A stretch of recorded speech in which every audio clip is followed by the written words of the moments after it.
Lead or Get Out of the Way: 8 Powerful Principles to Take Your Leadership to the Next Level.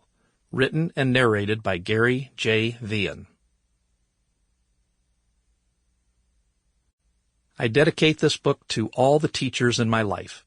The first lesson always begins at home. To my parents, Rogers and Shirley Vien, thank you for my life and the lessons you gave me growing up in a household full of love, integrity, and compassion, along with the energy of 5 siblings. To my wife, Mary Paula Vien, you have added to my joy, happiness, and life in too many ways to count. You are my best friend, soulmate, and the rock of our family. I look forward to growing old with you and fulfilling a promise made years ago.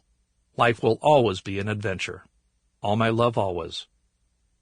To my children, Catherine and Laura, you are what life is all about. Thank you for the happiness and delight in watching you grow up to be beautiful, caring women.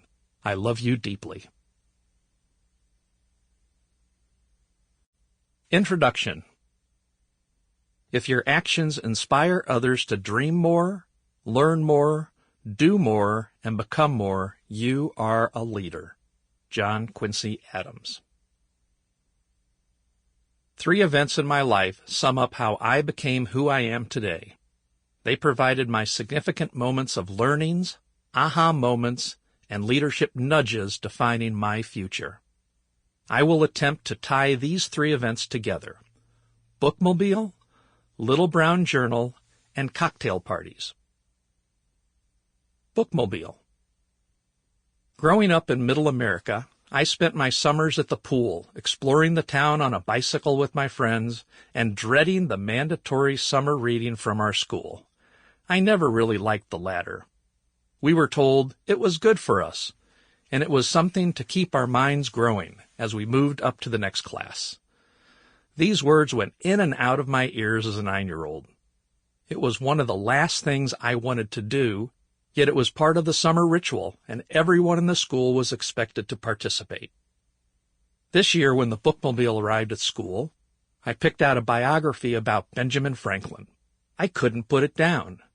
Why wouldn't a 9-year-old boy be fascinated to read about a founding father, international statesman, and inventor who once flew a kite in a storm to study electricity? Franklin was a man of great worth and vision and a thought leader in his day. I was hooked. It was the opening of a new world where books would be a vehicle for learning, travel, and escape. My mind was a blank canvas, being painted by words and stories of the past. Books introduced new thoughts, principles, and places transcending time and space. My father told me to read all I could and become a voracious reader.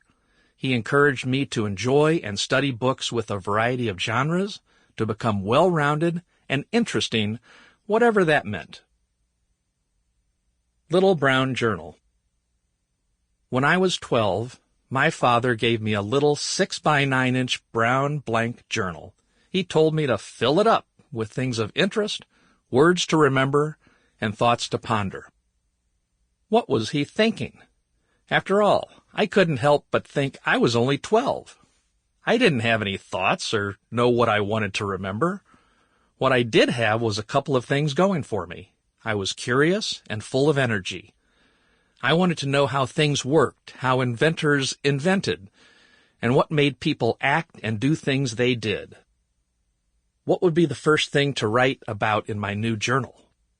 I considered it for a while and looked through other books for inspiration. Most publications didn't start until about the 4th page. They had titles and acknowledgments and a table of contents, of which I had none.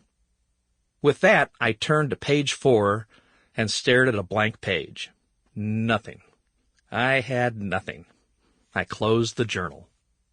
A few days later, I was looking through a book on ancient civilizations. I have always been fascinated by the ancient Greeks and Romans, their architecture and early history. Something caught my eye, and I instantly knew what I would write on page 4. I got home, picked up the journal, turned to page 4, and wrote at the bottom, Carpe diem.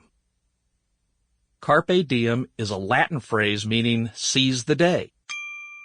Sample complete. Ready to continue?